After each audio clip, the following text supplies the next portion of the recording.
તો પાટીદાર નેતા વરુણ પટેલે જયેશ રાદડિયાને સમાજ અને રાજકારણ ભેગું ન કરવાની સલાહ આપી છે. તેમણે કહ્યું, રાજનીતિમાં વિરોધના વંટોળ ઉઠતા રહે છે. દરેક નાના નાના વિવાદોમાં ફરિયાદ કરવી યોગ્ય નથી. એટલું જ નહીં, વિરોધીઓને સહન ન કરી શકાય તો ઇલાજ કરવાની તૈયારી રાખવી પડે તેવી પણ વાત કરી હતી.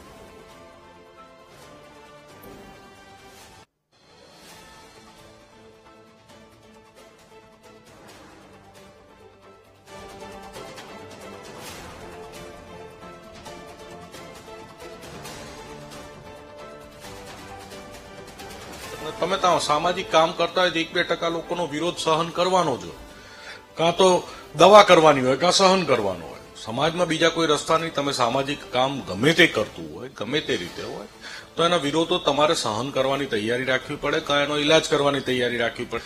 જયેશભાઈ ખૂબ સિનિયર આગેવાન છે સમાજના, સરકારના, બધાના. તો એમને આવા નાના નાના વિવાદ કે નાની નાની કમ્પ્લેન વારે વારે ના કરવી જોઈએ. અમે રાજનીતિ અને રાજકારણ અને સમાજકારણ બે ભેગું કરવા જશો એટલે વિવાદ થવાનો.